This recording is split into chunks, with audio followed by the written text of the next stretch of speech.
Difícil. Vamos começar a nossa aula. Hoje eu quero falar com vocês sobre os principais gêneros envolvidos na simbiose. Tá vendo a tela? Sim. Tá, então tá. Vamos falar sobre os principais gêneros envolvidos na simbiose e também um pouquinho da morfologia e como que esses gêneros funcionam. Como é uma coisa assim muito específica, eu vou fazer um PDF e mandar para vocês dessa aula, porque são coisas que a gente não tem no livro. Então, essa aula eu vou fazer um PDF e eu mando para vocês assim que a gente terminar aqui, mando o link também, tá? Então, nós vimos que simbiose é um processo que não ocorre somente com as cianobactérias, ocorre com outros fungos e bactérias e outros organismos. Na nossa disciplina, a gente está falando dessa simbiose que as cianobactérias promoveram, aquela simbiose que elas estão envolvidas, tá? Nós vamos observar que tanto em ambiente aquático como terrestre, mas eu comentei na semana passada que as relações terrestres estão bem mais estudadas do que as aquáticas, tá? Foi uma relação parafilética, o que quer dizer isso? Que evoluiu paralelamente, né, esse processo de simbiose, porque cada grupo desenvolveu de um jeito, não foi o mesmo processo igual. Ah, eu vou fazer simbiose com uma planta, é do mesmo jeitinho do que se eu fizer uma simbiose, sei lá, com um coral. Então, foram relações que foram paralelamente evoluindo de acordo com os organismos com que eles fizeram simbiose. Uma cianobactéria que está envolvida no processo de simbiose é chamado cianobiontes, tá? Então, você pode procurar na literatura cianobiontes, que vocês vão encontrar esse termo também, que é um dos termos mais utilizados, né? Então, nós vamos ver que o fato da cianobactéria fazer simbiose com outro organismo vai ter uma grande possibilidade de efeitos diretos e indiretos entre as cianobactérias e os hospedeiros, né? Que a cianobactéria é hóspede de alguém quando ela é um cianobionte. Quando em simbiose, o fenótipo da cianobactéria frequentemente é modificado, porque o hospedeiro muitas vezes influencia essa cianobactéria a alterar a sua forma. E por isso que, muitas vezes, para reconhecer essa cianobactéria simbionte, é necessário fazer DNA, porque pela morfologia a gente não consegue reconhecer, tá? Então, nós vamos ver com comparação direta de cianobactérias simbióticas com os parentes não simbióticos, ela vai ter o que a gente chama, esses parentes são chamados de apossimbióticos, né? Por exemplo, o gênero Nostoc. Nostoc tem cianobactéria simbionte e tem espécie, simbionte, tem espécie apossimbióticas, ou seja, que não participam do processo de simbiose. Mas a gente vai ver que esse nosso que mais para frente ele é bem complicado. O que interessa ao organismo que se utiliza de cianobactéria? Nitrogênio, tá? Então, se a gente observar, a fixação de nitrogênio, ela ocorre de 3 formas. A espacial é quando ela tem umas células bem prolongadinhas aqui, ó, na extremidade, e essas células prolongadas são chamados de azócitos, que vai captar nitrogênio. A temporal, que é quando ela capta ao redor do corpo dela todinho, nitrogênio que está fora, que está na água e que passa para ela. Aqui também o nitrogênio que está na água passa dissolvido. E nós vamos ter a especializada, que é a que mais interessa aos organismos terrestres, porque vai desenvolver uma célula, que é o heterócito, e essa célula capta nitrogênio do ar, ou o ar fora d'água, ou o ar que está dissolvido na água. Então, essas duas precisam estar imersas em água, e essa daqui não. Então, essa ordem nos tocales, ela evoluiu bastante no sistema terrestre, poucos representantes evoluíram para fazer simbiose no sistema aquático, e as Cinecococales é uma outra ordem que evoluiu principalmente nos processos de simbiose com organismos aquáticos. Essa que absorve através do corpo inteiro nitrogênio e depois repassa isso. Para a absorção desse nitrogênio, a fixação dentro do corpo da cianobactéria, ela tem que produzir uma enzima chamada nitrogenase. Se ela tiver a nitrogenase, ela capta o nitrogênio. Mas, como tudo na vida não é muito bom, né? A gente vai observar que a nitrogenase é sensível com oxigênio. Então, esses dois aqui, ó, tanto a fixação espacial e a temporal, eles vão captar nitrogênio no horário que eles não fazem fotossíntese, porque o resíduo da fotossíntese é o oxigênio. Então, eles vão captar nitrogênio à noite. Enquanto que essa daqui, ó, ela pode captar noite ou dia, porque ela cria uma célula, mais à frente a gente vai ver o detalhamento dessa célula, que essa célula não faz fotossíntese. Então, dentro dessa célula, não existe acúmulo de oxigênio. Então, a nitrogenase pode ficar ali bem inserida. Então, entre grupos que captam nitrogênio só à noite e um grupo que capta nitrogênio manhã ou noite, essa estratégia é uma estratégia muito especializada, tá? A espacial e a temporal, só de noite faz esse processo de captar o nitrogênio, porque a nitrogenase ela vai se degradando com o oxigênio. Se tiver dúvida, pode falar. No entanto, os hábitos, principalmente da espacial e da especializada, né, as características, essas células diazócitas ou heterócitas, elas vão ser importantes na identificação desses grupos, aonde elas ficam, qual o tamanho. No caso dos diazócitos, se elas são muito alongadas, se elas são mais curtas. No caso do heterócito, tem 1, 2, 3, se são heterócitos juntos, heterócitos separados. Tudo isso é uma posição genética. E por ser uma posição genética, é utilizado na identificação. Isso aqui é só para a gente assustar um pouquinho. Isso aqui é como estão classificadas as cianobactérias hoje em dia, tá? Eu falei, ó, Cinecococales, que estão aqui, são aquelas que no ambiente aquáticos evoluíram com mais eficiência para ser simbionte, Crococales também, mas a Cinecococales muito mais, e nós vamos observar que aquela que é especializada, está todo mundo numa única ordem que vai se subdividir por família. Então, nos tocales, hoje em dia, o fato de ter o heterócito faz dessa ordem uma ordem bem delimitada, enquanto que essas outras ordens que estão aqui, a terminação Ares é de ordem, né?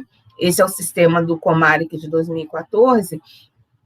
O que vai acontecer? Ainda são sistemas que ainda estão em processo de refinamento, tá? Então, no estocalho, o pessoal acha que não muda mais o jeito que está, as espécies, os gêneros já estão bem delimitados. Como no sistema terrestre, os cionobiontes principais são de nostocales, né? E essas nostocales, ela tem os padrões de estilacoides que a gente chama de irregular, o cromatoplasma dela é bastante irregular, não tem, se a gente voltar aqui, ó, ele fez o sistema dele fundamentado em como é que eu falar? Na disposição do estilacoide. Aqui os estilacoides que estão no cromatoplasma fica fazendo círculos, né? Até aqui acho que ainda faz círculo. Aqui já é um sistema bastante irregular, não tem muito padrão no cromatoplasma, aqui também irregular, tá vendo? E aí todas elas têm, todas elas têm padrões irregulares. O cromatoplasma, em vez de as membranas ficarem circular, elas podem ficar em pezinho, elas podem ficar atravessadas, não ter o padrão, mas está na região do cromatoplasma. Outra coisa que é importante é a presença de heterócito e acineto. Aí eu preciso saber quantos esterócitos, onde fica esse heterócito, qual a forma desse heterócito. E acineto a mesma coisa, quantos acinetos produzem, qual é a posição, qual é a forma. Por isso é que eu falei que assume importância taxonômica, a questão do heterócito, principalmente nas nostocales. Afinal de contas, quem são as nostocales? Todas são filamentosas, com heterócitos, tá? Podem ser um filamento isolado, Pode ser com ramificação verdadeira, pode ser com ramificação falsa. Aqui eu tenho uma ramificação verdadeira, aqui eu tenho o heterócito. Aqui vai surgir uma falsa ramificação e aqui eu tenho o heterócito. Se a gente observar, mesmo nessa foto em preto e branco, o heterócito, ele é, como o nome da célula diz, né, citocélula heterodiferente, por ele não ter tilacoide, ele vai ter sempre uma coloração diferente, vai ter uma conformação diferente, tá? Então, isso vai ser importante para a gente posicionar. Acho que só um gênero que não produz heterócito, mas ele produz acineto. Então, todas vão ter cisto de resistência. E esse cisto, aqueles de longa duração, 150 anos, estimando que ele fique 450 anos sem água e sobrevivendo. O filamento pode ser uma fileira de célula, uma célula, outra célula, ou pode ser um filamento que eu tenho várias células, várias camadinhas de células, que são os multisseriados, como esse aqui, tá com a bainha amarela. As colônias de unidade filamentosa, nós vamos encontrar em duas famílias. A colônia, em vez de ser formada por célula, ela tem uma matriz de mucilagem e dentro tem filamentos agregados, tá? Formando uma estrutura diferenciada de colônia. Então, tem duas famílias que fazem isso. Em nostocaris, nós vamos ter reprodução vegetativa e reprodução assexual, que é a formação de acineto, que é aquela célula de resistência, né, que surge quando todas as condições do ambiente estão muito ruins, que ele não vai sobreviver, então ele forma um cisto que fica no ambiente até as condições melhorarem. E a reprodução vegetativa, que é o que faz o organismo crescer enquanto ele faz fotossíntese, pode ser por fissão binária, uma célula formando uma outra célula, fissão múltipla, uma célula, aqui binária formando duas, aqui formando muitas células, a partir de uma única célula. Fragmentação, como está nessa figura aqui, ó, aonde uma célula morre e eu tenho um conjunto de células, esse conjunto de células é chamado de hormogônio, tá? Quando separa só uma única célula, como está aqui, é chamado de hormócito, e quando o hormogônio e o hormócito ainda é revestido por mucilagem espessa, ele é chamado de hormocisto, tá? Então, isso aqui é um tipo de célula de reprodução vegetativa. Essa região em que essa célula morreu aqui, vai sofrer uma fratura, ela vai se quebrar e vai liberar ou uma célula, que é o hormócito, ou um grupinho de células, que são os hormogônios, tá? Professora, sim. Hormocisto, por favor. Eu não sei se eu tenho, deixa eu ver se tem uma figura dele mais à frente. Não, não vou ter, acho que é numa outra aula, tanta aula que a gente mexe, né? Deixa eu voltar aqui. Essa região que essa célula morreu é uma região de fratura. A gente vai ver no próximo slide que ela chama necrídea. Quando este grupinho de células sai como ele está assim, ele é um hormogônio. Quando, antes dele ser liberado, envolve uma bainha de mucilagem enorme em volta dele, aí ele é chamado de hormocisto. É um hormogônio encapsulado. Ok, isso? Ok, professora, obrigada. Aqui eu tenho exemplo, ó, de formação de hormogônio. O fragmento se rompeu, vai sobrar, né, a necrídea, que é essa região onde a célula morre, que fica geralmente escurecida, às vezes fica refringente. É nessa região que ela vai se quebrar e formar o hormócito ou hormogônio, tá? Que é a região de fratura. Então, esses hormogônios, eles vão sair, eles vão crescer e vão se transformar novamente num outro filamento. Mas, às vezes, um filamento se fragmenta em 10 hormogônios ou mais, tá? Então, são 10 novos fragmentos, 10 novos filamentos a serem formados, tá? Aí é a região da necrídea. Aqui, por exemplo, em duas células, já considero hormogônio, ok? Então, aqui ele tem uma mucilagem que é desse indivíduo, ele vai sair dessa mucilagem e vai para o ambiente. Então, às vezes a gente acha 2 células, 3 células, então uma célula sozinha, a gente precisa ficar observando o resto da população que está na água. Como a gente está falando de simbionte, esses hormogônios e hormônios, muitas vezes, é expulso do hospedeiro para ir para o ambiente, e aí no ambiente ele voltar a uma vida livre até encontrar novamente o seu parceiro, tá? Aqui eu tenho ó, hormogônios também, ó, quebrou em 2 filamentos, aqui tem um menorzinho, então isso, ó, aqui tem um hormócito, liberou uma célula, esse aqui está liberando por célula, tá? Então, é um processo de fragmentação, cujos fragmentos, se for formado por cadeias de célula, é hormogônio, se for formado por uma única célula, é hormócito. Aqui está o hormocisto. O hormocisto é quando eu tenho um hormogônio que é envolvido por uma bainha de mucilagem, tá? Geralmente eles chamam de hormocisto porque esse hormogônio, ele demora mais a germinar, né?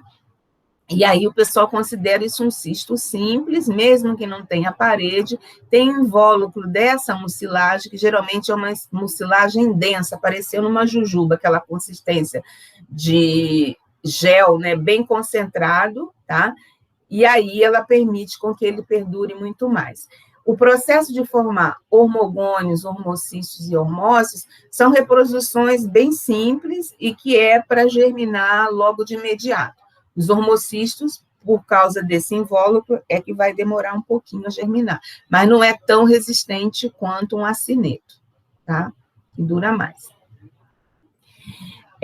A formação do hormogônio, ela é variada, mas nas nostocales, que são essas que a gente está conversando, ele propriamente ele pode ser formado uma ruptura entre 2 heterócitos, aquelas células fixadoras de nitrogênio, tá? Pode ser assim. Mas tem vários padrões, ó. Ele pode se fragmentar sem heterócito, pode se fragmentar com heterócito, pode se fragmentar com 1 ou 2 heterócitos. Vai depender da espécie que a gente está estudando. Tem umas que só se fragmentam com heterócito, tá? Então, cada espécie vai ter uma forma de sofrer o processo de fragmentação, de formação de hormogônio, tá? Aqui, eu acho que está repetido esse slide. Os hormogônios formados, né? Aqui também, só para a gente ver, ó, aqui o indivíduo adulto, um heterócito aqui, outro heterócito aqui. Aí eu tenho 2 hormogônios formados. Um hormogônio que carregou o heterócito, que está aqui, de repente quebrou aqui, e outro hormogônio que não tem o heterócito, que pode ter quebrado antes do segundo heterócito, tá? Então, quando você acha os hormogônios, tem que procurar a população, porque às vezes a gente não consegue identificar, tá? Aqui são as filamentosas com ramificações, que também formam hormogônio, e aquelas que têm mucilagem, expulsa esse hormogônio da mucilagem, ele vai ter uma vida até formar sua própria mucilagem. Tá? Outras, aí agora é um cisto mesmo, uma célula que se transforma em cisto, que é importante nas nostocales e que dá uma longevidade, são os acinetos, né? Tanto que eles são chamados de hipnosporo. Hipno, de hipnotizado, de dormente, né? Um esporo que fica em dormência. Nós vamos ver que nesse esporo, quando ele só se desenvolve se a situação do ambiente estiver crítico, não tiver mais nutriente para sustentar a vida desse indivíduo. Depois, daqui a pouquinho, a gente vai ver quando os 2 surgem, mais à frente tem um slide, mas quando tudo acabar, não tiver mais chance, ela vai produzir um acineto. Dentro desse acineto, eu tenho grânulos de reserva, todas as reservas de todas as células vão passando uma a uma e estocam aqui dentro, tá? DNA também é estocado aqui dentro, todos os DNAs de todas as células, então, à medida que a célula doa DNA para outra, para ser transportado para cá, elas vão morrendo, e glicogênio, que vai ser muito importante ficar aqui dentro para quando germinar, ter uma energia para que possa crescer muito rapidamente. A parede desse acineto ela é bem espessa, acho que tem umas ilustrações mais à frente, algumas depositam ferro, daí elas ficam assim, essa coloração laranja, para evitar a predação, né, que se vier algum animal não vai conseguir digeri-la. É um tipo de reprodução assexuada das nostocales, E os heterócitos podem ser de várias formas, alongados, maior que a célula vegetativa, pode ser esférico, também maior que a célula vegetativa. Também tem uns heterócitos que são do tamanho das células vegetativas, a gente vai ver um pouquinho mais à frente, tá? Então, a parede sempre é muito mais espessada quando ele chega à maturidade, que é para ele perdurar lá. Aqui a gente vai ver um pouquinho da microscopia eletrônica de ultraestrutura. Aqui eu já tenho um heterócito maturo, né? Pegou, levou lá para a microscopia de transmissão, preparou, cortou, a gente está vendo a célula por dentro, tá? Você vê que a gente não consegue ver cromatoplasma, centroplasma, não, você vê que a gente tem uma parede muito espessa. Se a gente for olhar aqui essa parede, ó, é uma parede muito mais espessa que a camada da fase da célula vegetativa. Então, ela é uma parede muito mais espessa para resistir, tá? Aqui, quando está se formando o acineto, ele ainda não tem essa parede tão espessa quanto está aqui, ok? Então, aqui ele está se formando ainda, e aqui ele já formado com essa parede bastante espessa, tá? Dentro do heterócito, aquele revestimento que está aqui. Por dentro, a camada mais interna do revestimento é a membrana plasmática. Aí tem as reservas de amido cianoficiano, reservas de corpo poliédrico, lipídio, grânulos de polifosfato, cianoficina. Eu não coloquei aqui os como é que eu falar? Está faltando os glicogênios, que, se eu não me engano, acho que é essa daqui de baixo, tá? Tem a região de nucleóide, onde estão os DNAs acumulados, e alguns espaços, esses espaços é para acumular oxigênio para que essa célula possa ir respirando aos poucos, né? E alguns tilacoidezinhos. Então, é uma estrutura, basicamente, que vai reservar DNA e reservas, tá? Existem dois tipos de acineto. Aquele acineto que ele é um pouco maior, que a célula vegetativa. A célula vegetativa está aqui, ele está aqui. E que ele sempre desenvolve em cadeia.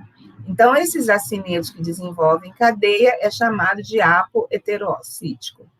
E aqueles que se desenvolvem isolado, raramente 2 a 2, tá? Que aqui pode desenvolver até uns 30 acinetos, um atrás do outro.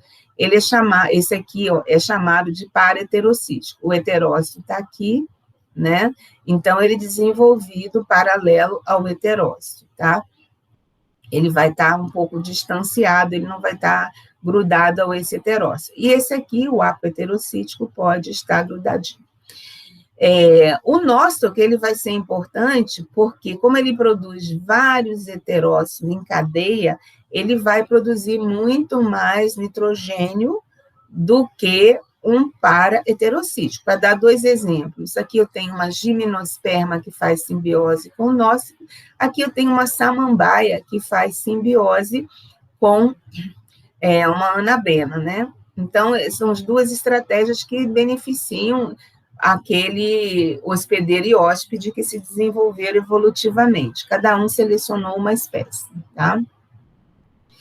Quando esse acineto germina, aqui está o acineto, aí ele começa a germinar, ele vai germinar um filamento só, tá? E esse filamento, assim que ele germina, como ele traz todas as reservas, ele cresce rapidamente, muito rapidamente, ele chega à 10ª geração, aí diminui a velocidade de crescimento dele, ok?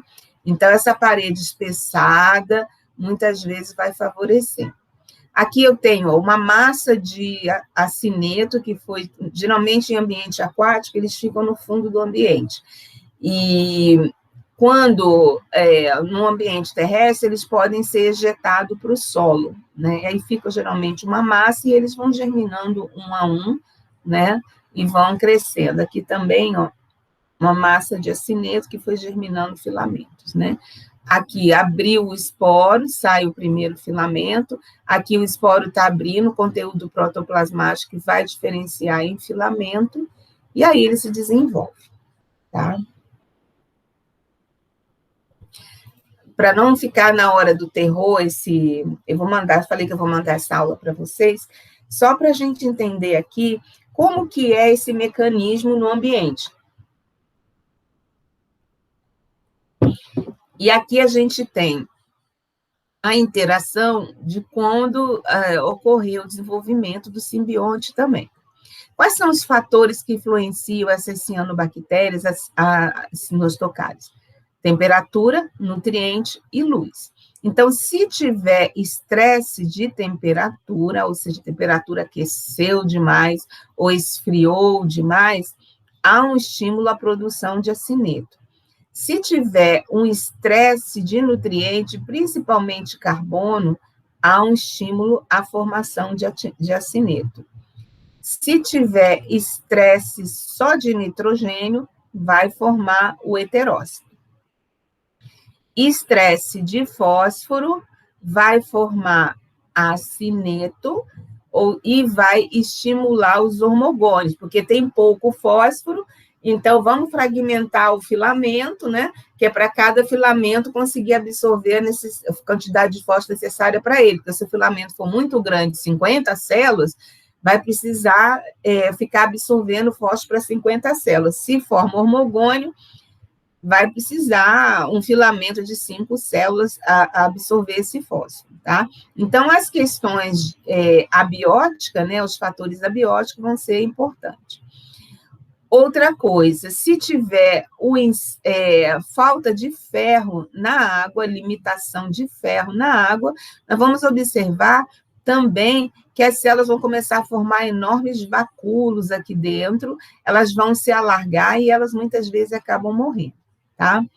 Agora, outro processo que ajuda a formação de hormogônio, além da queda do fósforo, é o excesso de luz UV, tá? Se tiver muita luz UV, vai causar um excesso que esses filamentos eles vão se fragmentar, tá? E alguns vão, principalmente das células espiraladas, elas resistem um tempo, mas depois elas vão se fragmentar.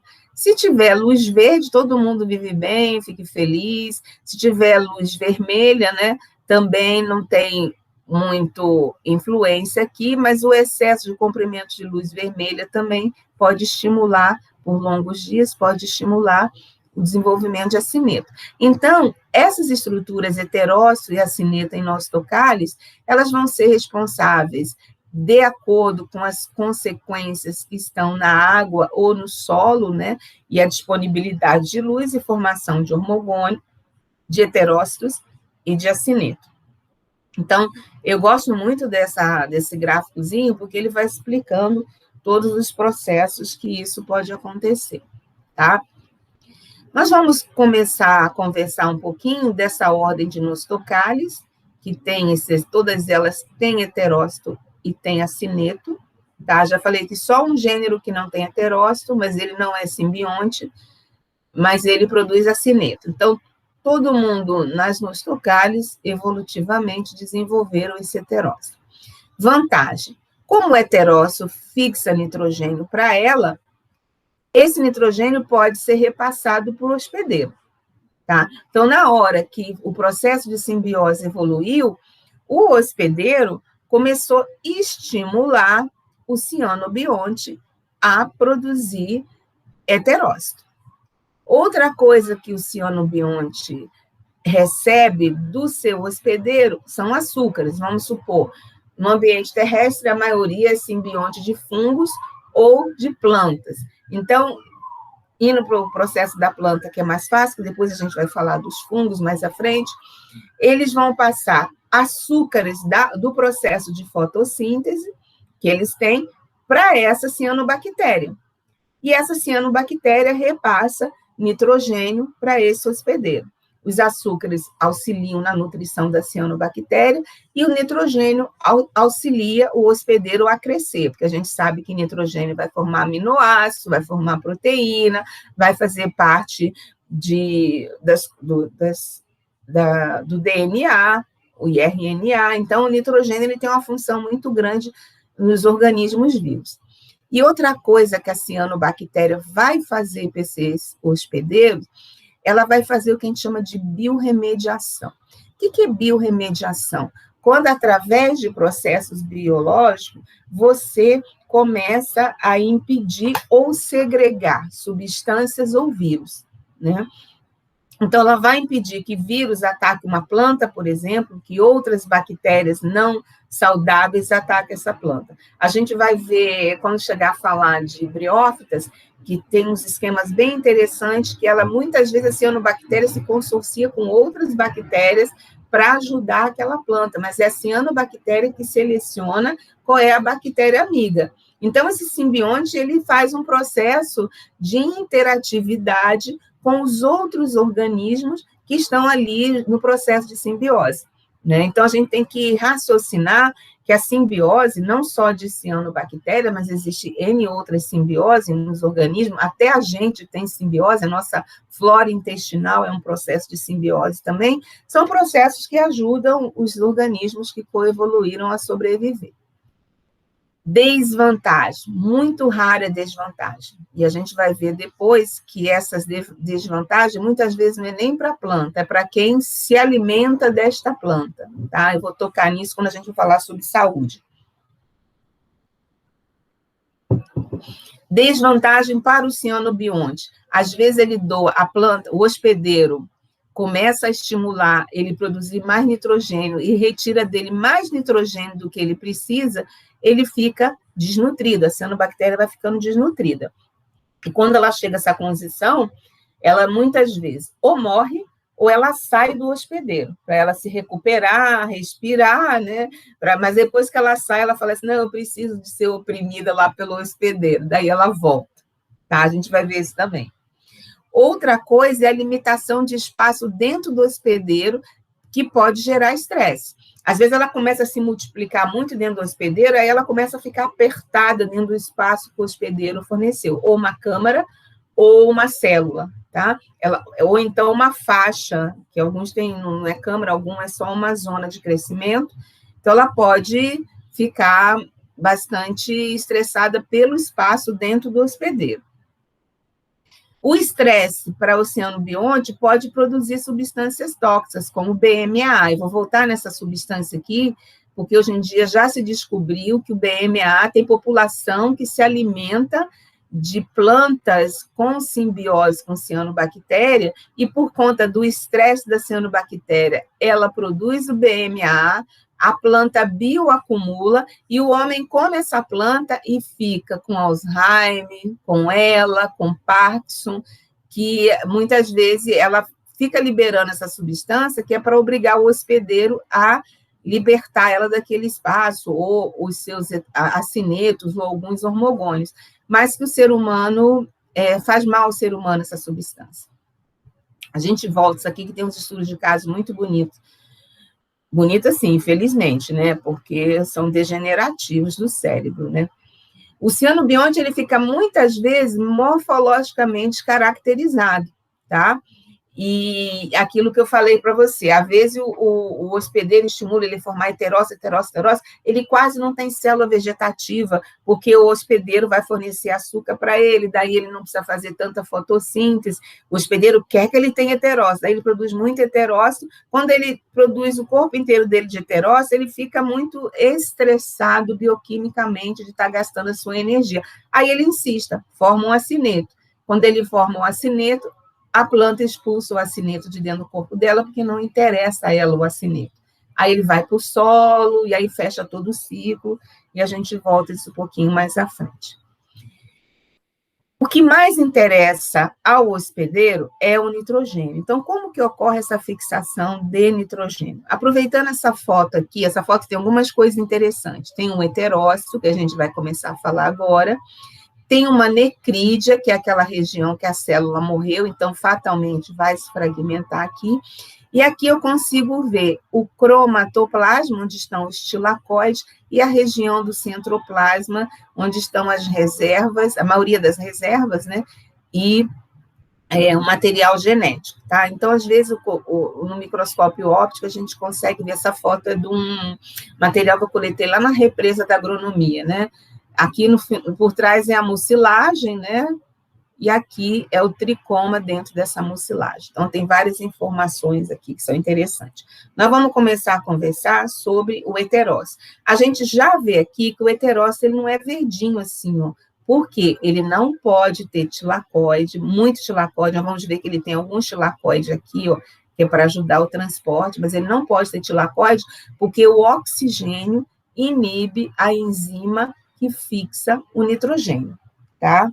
Então, a gente tem que começar a pensar. Voltando essa condição de fixação de nitrogênio, a temporal, eu já falei que é uma ordem de cinococálise e que ela só pode fazer isso à noite, e as nostocálise estão aqui, altamente especializada, porque produz o heterócito, então pode fixar nitrogênio a qualquer hora do dia ou da noite, tá? Na temporal, eu vou dar um exemplo de simbiose, aqui no caso é exobiose, mas a gente volta a isso quando for falar de cianobactéria e briófita, né? Que ela se consorcia com as briófitas, por exemplo. Aqui eu tenho um filídeo das briófitas, que é uma expansão laminar fotossintética, que parece uma folha, mas não é. E aí eu tenho cianobactérias que estão epifitando. Então, ela fixa nitrogênio no corpo dela todinho, à noite, e repassa esse nitrogênio para a briófita. Só recordando aqui, de todos os grupos de vegetais que migraram para o ambiente terrestre, o único que não se consorciou com fungos para buscar nitrogênio no solo foram briófitas. Então, as briófitas fizeram um consórcio com a cianobactéria. Então, ela não tem micorriza, ela se utiliza de cianobactéria. Às vezes, é muito comum a gente pegar uma briófita, umedecer ela e guardar por alguns dias, você põe uma lupa, você vê a cianobactéria, porque quando você umedeceu, a cianobactéria absorveu essa água e começa a ficar bem ativa. Tá? Então, por isso que é o tal da cor verde musgo, porque é a cor, muitas vezes, que o simbionte, na nossa acuidade visual, a gente mistura as duas cores, o verde com o azul aqui, dá aquele verde musgo, tá? Então, essa absorção ocorre só à noite, porque durante o dia está fazendo fotossíntese e o oxigênio não vai deixar. O heterócito, que é a célula especializada para a fixação de nitrogênio, como eu falei para vocês, ele perdeu a grande maioria dos tilacoides, aonde está a clorofila para fazer fotossíntese. Então, dependendo do organismo, né, se ele tem uma mucilagem, não tem, ou se ele é multisseriado, aqui estão os heterócitos, aqui, ele é como se fosse uma cortina isso aqui, são vários filamentos colados lateralmente, tá? E aí, nós vamos ver como é que isso funciona. Eu tenho meu lado esquerdo, que eu acho que é o lado direito de vocês, porque eu já estava vendo uma coisa que aparece ao contrário, né? Eu tenho aqui o heterócito e eu tenho aqui uma célula vegetativa.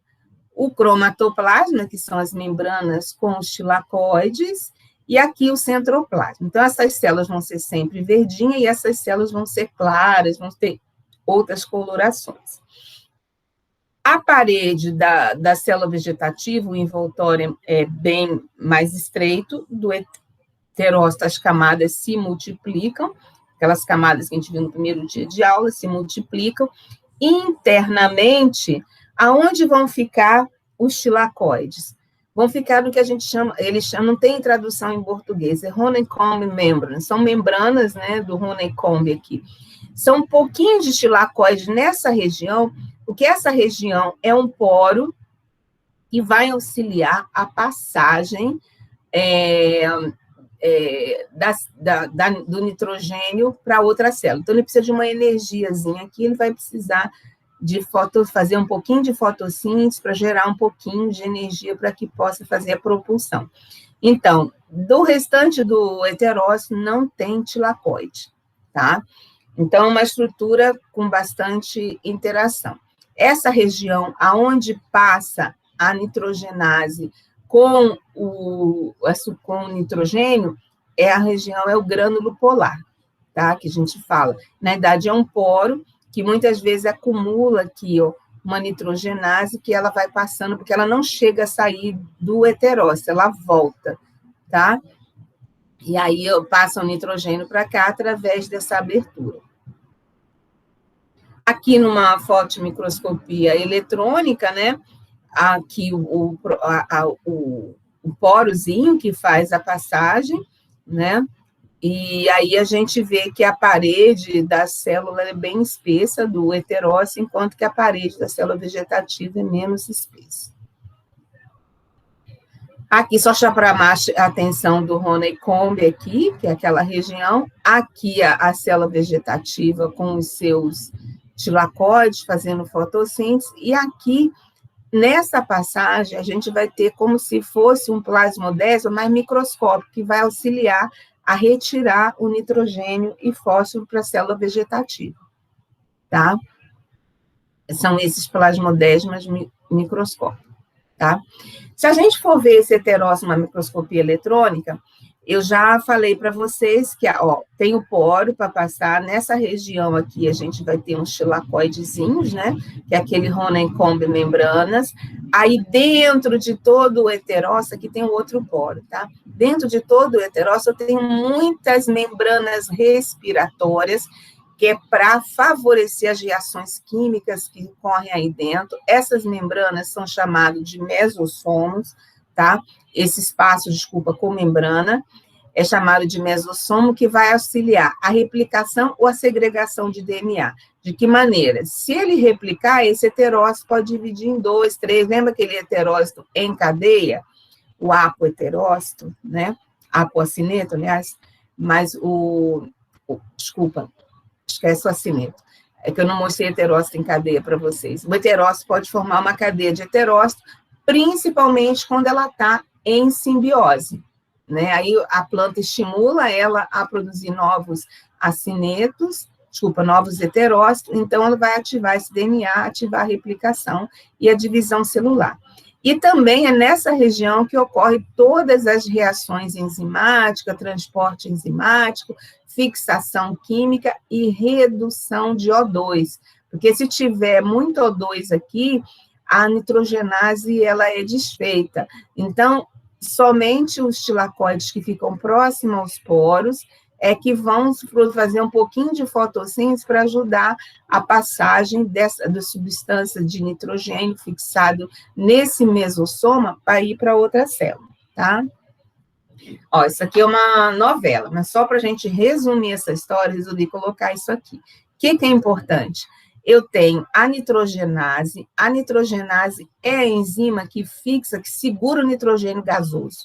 Uma vez que ela segurou a enzima, ela divide em amônia, e essa amônia gruda no que a gente chama de glutamina, e é a glutamina que chega perto daquele Honeycomb, que é aqueles pouquinhos tilacoides que faz energia para ajudar a transportar. Está vendo que a nitrogenase ela vai ficar no mesossoma, aqui no meio, porque o oxigênio faz mal a ela se desconfigura.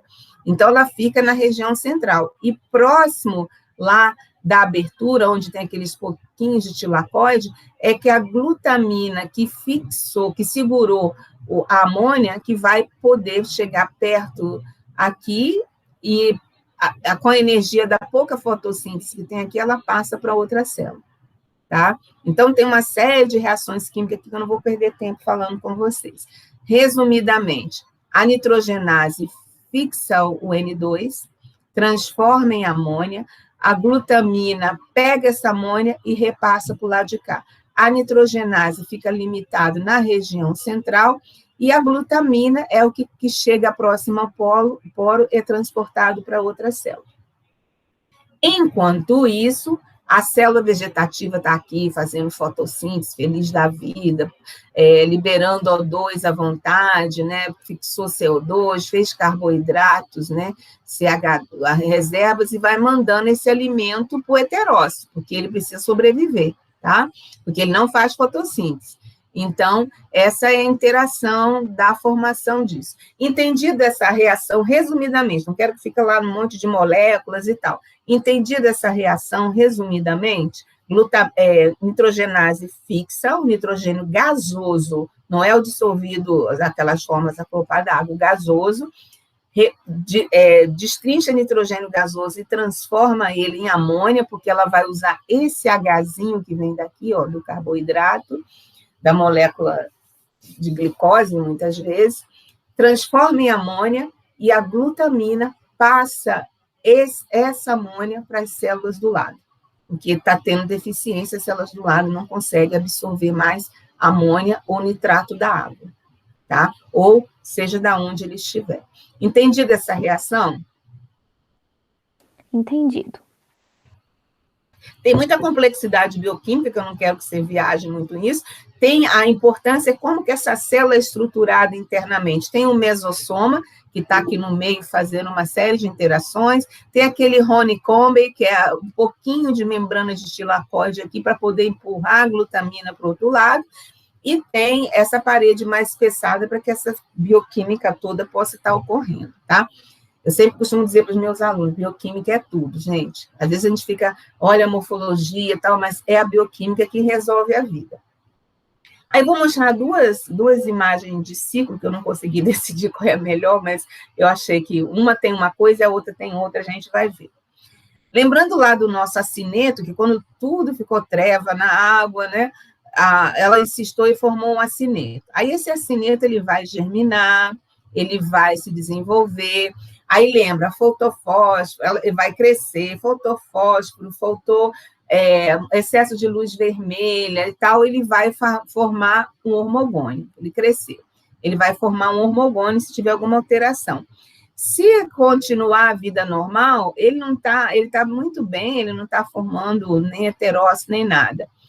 Faltou nitrogênio na água, ele vai formar um heterócito, ou no solo, tá? Se faltar nitrogênio na água ou no solo, vai formar um heterócito. Caso o nitrogênio se equilibre, ele volta à normalidade. Se as condições estiverem muito boas, ele vai se alongar. Se alonga, cresce, feliz, as condições estão tudo boa. Aí, o que aconteceu? Não tem mais fósforo, não tem nitrogênio, não tem ferro, não tem nada, ele vai formar um acineto, o resto do filamento morre, e esse cisto pode ficar em até... Eles germinaram um acineto de 150 anos. Então, a partir desse acineto de 150 anos, eles chegam à estimativa que esse acineto pode durar 450 anos, né? Esse é um dos ciclos, né?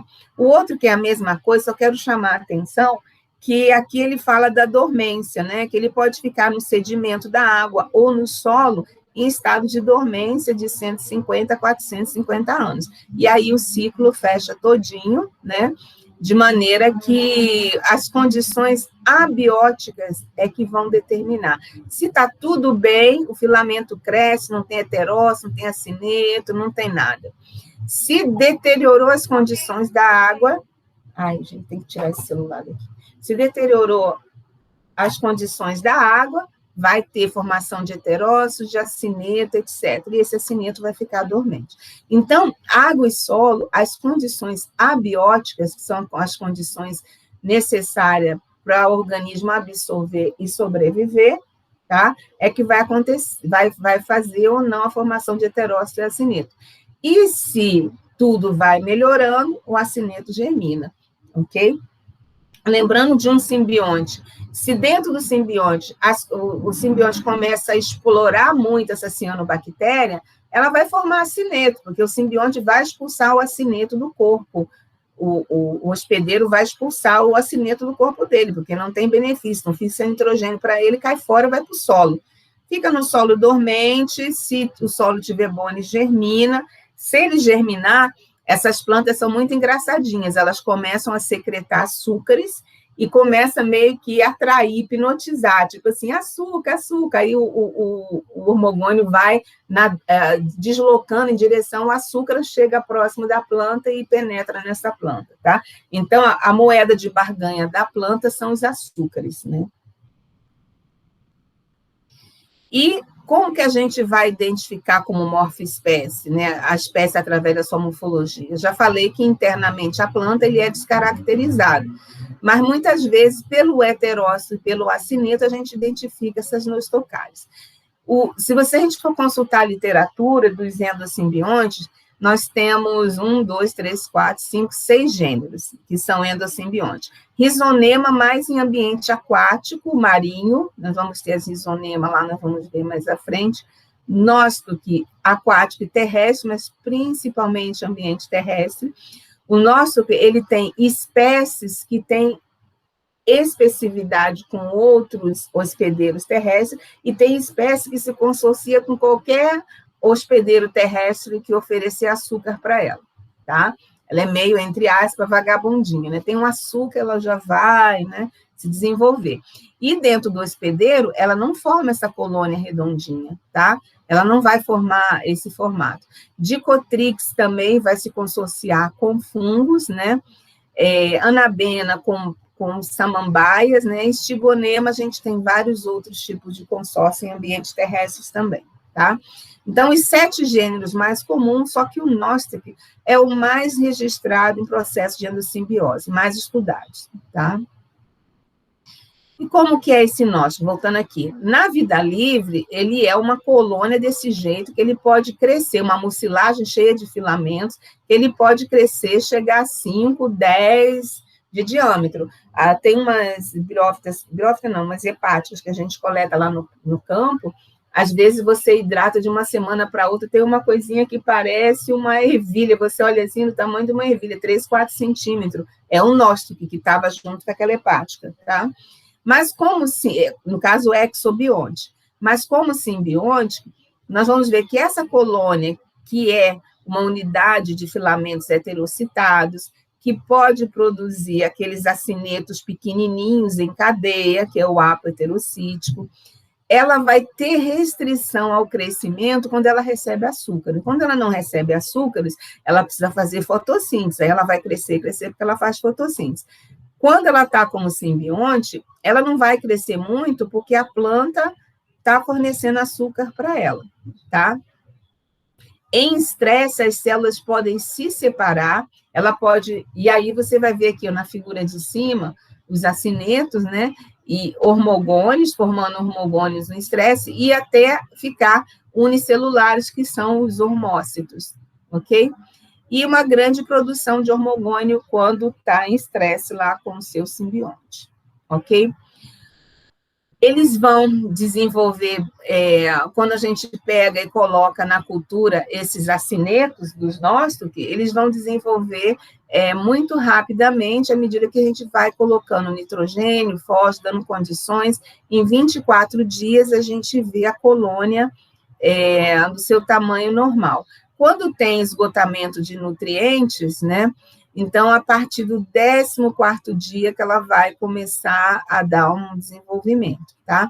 Aqui, se tiver nutriente, eu tenho filamento dentro da colônia do tamanho normal, e aí vamos ter alterações caso tenha estresse de nutriente. Aqui, um dos exemplos já é a formação do acineto, né, por conta do estresse, vários acinetos vão se formando, e aí esses acinetos são expulsos do corpo da planta, tá? Esse foi o ciclo que eu falei para vocês do Nostoc, né, que eu já mostrei lá, formação de hormogônio, acineto, né? A gente vai ver esse acineto sendo formado, se diferenciando quando há deterioração das condições dentro do hospedeiro, no caso, já não está suficiente para ele sobreviver ali, então ele vai formar esses acinetos que vão ser expulsos pela planta, tá? Anabena, que é o segundo gênero, é um filamento simples, não é uma colônia, ele é uma cadeia de células, tem um heterócito, às vezes forma um acineto bem grande, né, em condições extremas, tá? O acineto é daquele acineto que é grande e distanciado, que a gente chama de paraheterocítico, e vai formar muito hormogônios. A samambaia, tem uma samambaia aquática chamada azola, né? Que depois a gente vai ver com mais detalhamento isso. Aqui está a azola. Uma samambaia muito pequenininha, a plantinha quase do tamanho da unha do seu dedão, é uma planta aquática. Quando a gente pega uma folha da samambaia, tem uma câmara lá dentro, e nessa câmara, as cianobactérias, as anabenas, vivem aqui dentro, tá? Na aula de samambaia, a gente vai ver isso mais detalhadamente. Aí elas vivem e elas repassam uma para a outra. Quando essa planta vai se reproduzir, os hormogônios saem, vão para cima do esporo, e o esporo que é eliminado carrega um hormogônio aderido a ele, para que ele possa se reproduzir e formar esse consórcio, ok? Outro processo de benefício, aqui um nostoc, né? Outro processo de benefício do hospedeiro é a repassagem de nitrogênio para o hospedeiro, carbono associado com nitrogênio também, enquanto ele fizer fotossíntese. Quando ele não fizer mais fotossíntese, só tiver heterócito, ele só vai passar nitrogênio, tá? E a genética, ela vai estar relacionada como simbionte, e muitas vezes com a forma livre do gene, mas quem é simbionte tem um plus a mais nessa formação de nitrogênio, né, no excesso de nitrogênio a ser formado, mas, ao mesmo tempo, ela tem algumas características que são comuns dos gêneros de vida livre, tá? A importância do nostoc como endosimbionte. Os hormogônios que estão lá no solo, eles vão ser atraídos por açúcar. Eu falei, quando a planta precisa, ela começa a secretar muito açúcar pela sua raiz, né? Aí nós vamos ver depois, quando eu falar de gimnosperma, que gimnosperma tem uma coisa especial para esse nostoc morar. Vão secretar açúcares, esses açúcares no solo vão favorecer tanto plantas quanto fungos, e o que vai acontecer? Esses hormogônios começam a ir nessas secreções de açúcar, vão em direção à planta, né? E aí, chegando na planta, eles se consorciam. Então, o que vai acontecer? Produção de peptídeos, que vão ser importantes para a planta, tá? E essa quimioatratividade do hormogônio também vão ser relacionados a peptídeos que a planta produz. Além de açúcar, estou te dando uma proteína, aí vai o hormogônio lá hipnotizado, atraído, eles se deslocam, eles não têm flagelos, mas eles têm mecanismo de deslocamento osmótico, né? Equilibrar, ele vai sempre se deslocar para a região que tenha melhor quantidade de comida. A sucrose da planta vai favorecer a formação de mucilagem desse nostoc, que ele precisa de mucilagem, porque ele é uma vesícula de mucilagem dentro, tem filamento, e essa mucilagem, ela vai dar uma proteção antibacteriana e antifúngica, tanto à planta quanto ao nostoc.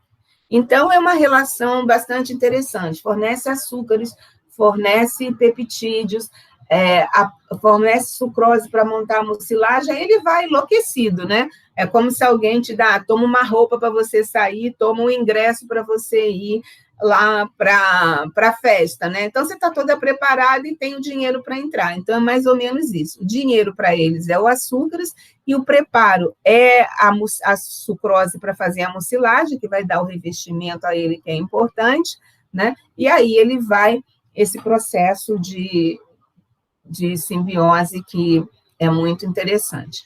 Aqui é um experimento do Camar, e também tem um parecido, o Higgins fez um parecido também, e que ele vai colocando os diferentes tipos de açúcares. Sucrose, que é para fazer a mucilagem, que ela secreta no solo, e aí o nosso que precisa melhorar sua mucilagem, porque é ela que lhe protege, então ele vai andando. Quando ele entra dentro da planta, a planta começa a fornecer, primeiro momento, glicose para ele, aí quando ela passa a fornecer galactose, arabinose e não tem mais açúcar, ele vai morrendo, porque ele quer, já que ele não vai fazer fotossíntese dentro da planta, ele precisa da glicose, né? E aí a planta chega a um determinado momento que não quer que ele faça, só quer que ele faça o heterócito dele lá, não quer mais célula vegetativa, ela também não quer gastar energeticamente produzindo glicose, ela fornece galactose e arabinose, daí ele vai morrendo, chega a um ponto que a planta não oferece açúcar, ele começa a encistar e formar seus acinetos, né? Então, tem todo esse ciclo, e o tipo de açúcar vai estimular a formação de hormogônio, né? Então, o açúcar, mais a morfologia especializada de uma glândula, muitas vezes que algumas plantas terrestres têm, vão ser crucial para esse organismo. Tem uma planta, uma angiosperma, que se chama gumera, ela tem glândulas especializadas em produzir sucrose e glicose, e especialmente para o nostoc, né? Na hora que ela para dessa produção, os outros açúcares não vai ajudar no crescimento dele, tá? Tipo assim, olha, você já tô te dando o ingresso e a roupa para você entrar. Entrou dentro da balada, lá dentro da planta, tá feliz, recebe glicose, chega uma determinada hora que começa a acabar os suplementos lá na balada. Então, chega uma hora que você fala, vou-me embora, tá? Vou-me embora é quando não tem mais açúcar, não tem mais graça nenhuma dentro da planta, ele forma os acinetos e a planta expulsa esse acineto de novo. Aí, uma vez no solo, quando a planta precisa dele de novo, secreta sucrose, vou hipnotizar aqui, fazer o acineto germinar, fazer o acineto caminhar nessa trilha de sucrose para chegar até a planta de novo. Então, é um processo que ele, nesse caso aqui, o nosso que não fica ad eterno dentro do indivíduo, ele pode sair, tá? No caso de exobiose ou exossimbiose, nós vamos ver o nóstoque também e o calotrix. Nas orquídeas, nas raízes de orquídea, não sei se você tem orquídea na sua casa, aqui em casa eu tenho algumas, e às vezes elas ficam bem verdinhas raízes, e essas verdinhas, principalmente crescimento do calotrix, mas o nóstoque também pode se consorciar de forma exossimbionte. Da mesma forma, elas ficam externamente, posteriormente elas podem desenvolver parte do corpo dela no velamen, mas uma boa parte fora. Então, você olha para as raízes de orquídeas, ela fica esverdeadinha muitas vezes, e algumas plantas agricultáveis, elas são coadjuvantes, e vão estar nesse sistema subterrâneo para a produção de nitrogênio, são chamados biofertilizantes. Os indianos e os chineses, na sua produção agrícola, eles começam a coletar... Ai, Jesus! Fiz uma besteira aqui. Os indianos e os chineses, eles começam a coletar essas plaquinhas, né? E aí eles vão... Aqui. Vocês estão vendo? Sim, professora. É que eu mexi aqui, eu fui limpar aqui o meu notebook, ele saiu. Eles recolhem essas crostas, né, e transformam em biofertilizante. Ele planta a planta e bota uma crosta. A planta, a plântula ou a semente coloca uma crosta que é para ajudar ao desenvolvimento, no caso de exobiose, tá? Então, endossimbiose com cianobactérias heterocitada em plantas, principalmente a ordem Nostocalis, tá? As células podem ficar irregular, pode recorrer à redução da fixação do CO2, porque ela está dentro do hospedeiro, aumenta a fixação de nitrogênio, porque o hospedeiro estimula ela a produzir heterócito, tá? O número de heterócitos vai ser aumentado de 30% a 40% a mais do que estaria na vida livre. Uma vez a planta colonizada pelo cianobionte, ela pode passar por drásticas modificações, ela pode criar uma câmara, ela pode criar uma zona internamente na sua raiz. Tem plantas que produzem raízes específicas só para abrigar as cianobactérias e outra raiz para fazer absorção de material de solo, tá? Em locais cujo solo é rico em nitrogênio, o custo de manutenção do cianobionte pode superar os benefícios, né? Então, eu tenho uma planta que o solo está muito rico em nitrogênio, para que a planta vai se consorciar com uma cianobactéria? Porque ela tem um custo muito grande, ela vai ter que passar as reações fotossintéticas dela para a cianobactéria. Então, muitas vezes não interessa, né? Então, a cianobactéria fica, se eu tiver necessidade, se eu tiver muito pobre, eu vou precisar de você. Se eu tiver muito rico, eu não te quero, tá? Mais ou menos isso. Então, nós vamos observar que não é tão contínuo. E as cianobactérias não heterocitadas, elas podem ser um processo de exossimbiose ou de endossimbiose, tá? Nós vamos observar que aquela fixação que ocorre só à noite, porque não pode fixar nitrogênio, porque precisa... a nitrogenase não é compatível com o oxigênio, tem que ocorrer só à noite. A ausência de luz é importante para essa fixação, e o repasse vai por meio da parede celular da célula, que está aderida à parede celular, ou a membrana do indivíduo, que ela se consorciou. É muito comum em organismos aquáticos, tá? E aqui dentro do Synechococcales eu tenho as principais famílias, né? Que são 5 famílias. Quando a gente for conversar dos ecossistemas aquáticos, dos corais, dos moluscos, das esponjas, né? A gente volta a falar desse grupo, tá? Que é a segunda ordem. Então, o que vai acontecer com cianobactérias de Cinecococales, né? Então, nós vamos ter, são 18 espécies, só em esponjas, de cianobactérias endosimbiontes. Dentro dos principais gêneros de Cinecocales, vamos ter Cinecococcus, a família Lectobingiacea, Pseudobaianácea e Schizotricácea, tá? Então, a Schizotricácea é um registro recente.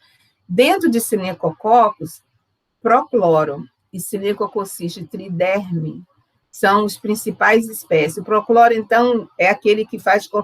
eu preciso de... Eu estou te oferecendo, né? Aquele que vai sempre estar consorciado com esponja, com molusco, aquelas aplísias, né? E tem outros tipos de organismo que eles também vão consorciar.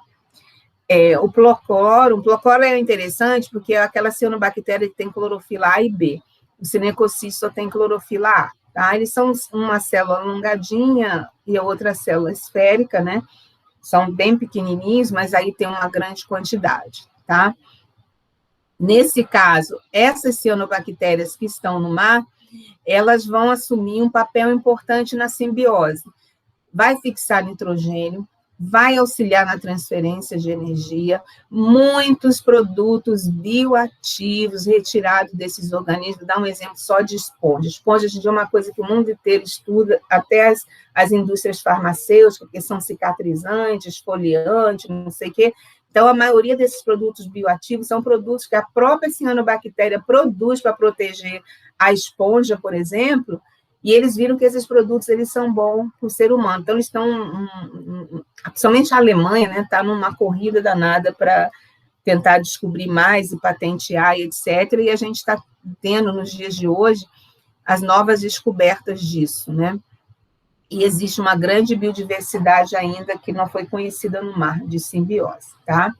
Então, porque é um estudo difícil, porque eu preciso ir lá, mergulhar, pegar o indivíduo, isolar a cianobactéria do simbionte, né? Levar para cultivo, e o cultivo muitas vezes é desafiante, porque você não consegue saber todas as substâncias que o hospedeiro dá para ela, às vezes você não consegue cultivar, né? Mas o pessoal está andando. Então, resumindo aqui, essa foto de um nóstolo meio espalhadão, gigante aqui, que são essas simbioses com cianobactérias, né?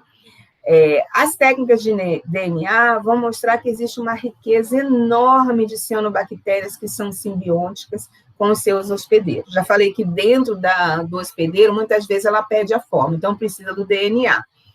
Uma variedade de associações ecologicamente importantes que a gente vai ter dessas cianobactérias, desse cianobionte. As nostocales são os principais grupos porque eles têm uma célula que segura N2 e converte em NH3, que é importante NH3 para formar várias outras moléculas, tá? As cianobactérias endosimbionte pode ser facultativamente heterotrófica, tá? E nesta condição ela vai absorver frutose. Aquilo que eu botei, a planta está dando glicose, está fazendo um pouco de ela entrou na planta, ela faz fotossíntese, aí a planta faz para ela assim, vou te dar glicose, não faça fotossíntese. Então, ela absorve essa glicose e fica heterotroficamente fazendo só nitrogênio para a planta, tá? Desde que a planta, o parceiro, forneça glicose para ela. A endossimbiose vai alterar a morfologia e a fisiologia, e ela vai ter uma complexidade muito avançada e que foi evoluindo com o tempo. Por que altera a morfologia? Muitas porque recebe a glicose, não tem nem mais células vegetativas, só heterócito, né? Então, as células, elas se separaram do filamento, ficam as células isoladas. Então, a morfologia, muitas vezes, não é muito bom se utilizar. E a fisiologia é bastante complexa desses organismos, porque ela vai depender o quanto o hospedeiro está interessado em fornecer glicose para ela, tá? Muitos metabólitos secundários, já na fase que não está recebendo mais glicose, ela começa a produzir umas substâncias não muito boas, vão ser fatal para o homem, tá? Algumas são muito degenerativas do cérebro para o ser humano que as consome. Alguns benefícios no processo de simbiose vai ocorrer para os dois, né, tanto para o hóspede quanto para os hospedeiros. Os metabólitos que são maléficos, às vezes é maléfico só para a planta e não é maléfico para o homem, e às vezes é maléfico para o homem e não é maléfico para a planta. Nós vamos ver isso quando falar de simbiose e saúde. Sob condição de estresse, as trocas simbióticas são melhores, né? Eu te dou açúcar, você me dá nitrogênio, então ela não faz fotossíntese, mas chega uma hora que isso aí realmente já não está dando muito, ela precisa voltar ao que ela era antes, aí ela se transforma num acineto e vai para o mundo exterior. Assim, a importância da parede celular. Nós vimos na primeira aula que ela pode ter 3 ou 4 camadas de parede celular, né, incluindo aqui a membrana, né, o peptídeo glicano, né, e a membrana que está para aqui, então essa composição da parede é legal. Quando ela é formada de carboidrato, que age como uma barreira de proteção ao estresse, ou seja, se vier algum estresse do ambiente, essa parede ela vai proteger. Algumas que têm essas fibrilas ocilianas, que faz com que ela se desloque, que ela vai nadando, aquilo que eu falei, vão reconhecer diferentes fatores biológicos que interessam ou não. Então, vai se afastar ou se aproximar. No caso, quando o nosso que começa a secretar, a gimnosperma lá secretar a sucrose, ela, preciso disso para fazer meu investimento, então ela vai correndo atrás. É construir especificamente com lecitinas, que são secretadas muitas vezes por fungos e plantas, né, junto com a sucrose lá. Nas plantas, a parede da cianobactéria produz antifúngico, tem esse nome aqui, a substância, e ajuda a planta a não ser invadida pelos fungos que poderiam detonar com a raiz da planta. E nos fungos, a parede é responsável pela sinalização e compatibilidade genética. Vamos ver que tem cianobactéria que se consorcia com fungo, no caso dos líquens, por exemplo, tem outros também. Então, essa parede celular vai ser responsável para ver a compatibilidade genética, para ela grudar uma à outra, ciano, no fungo, e aí fazer seu processo de simbiose. Então, essa compatibilidade da sinalização, ela foi um processo de coevolução, tá? Tanto a cianobactéria aquática como nas terrestres, essa simbiose foi uma relação que desenvolveu paralelamente no processo evolutivo, tá? Não foi assim, todas as simbioses é do mesmo jeito. Não, cada grupo se adequou a um jeito. Então, não existe uma fala única de como que isso ocorreu. Por isso que a gente tem algumas espécies diferenciadas entre grupos e tem algumas espécies que se consorciam com vários grupos, porque elas têm mais habilidade. As cianobactérias envolvidas em simbiose são chamadas de cianobiontes, né? E existem os efeitos diretos e indiretos do cianobionte e os hospedeiros entre eles. Podem ser benéficos ou maléficos, né? Quando em simbiose, a cianobactéria altera a sua forma, tá? A gente não vai conseguir fazer uma comparação direta entre as que são parentes no ambiente, que não são simbiontes, com as que são simbiontes, daí precisa analisar o DNA para reconhecimento de espécie da irmandade entre espécies, ok?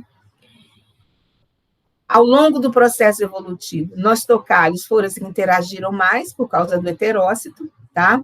Coevolutivamente nos ambientes terrestres, elas foram mais significantes. Cinecococálios estão adaptadas mais à simbiose em ambientes marinhos, tá? A relação simbióticas em ambiente terrestre foram mais estudadas, porque, não sei se por causa do tamanho, também pelo o fato da coleta do organismo que está logo ali. No mar, vocês vão ver, quando a gente for falar, você tem que mergulhar, tem que não sei o quê, então é um gasto muito maior do que em ambiente terrestre. E porque de ambiente terrestre já vinha através dos séculos, né, sendo utilizadas em plantação. Só um minutinho.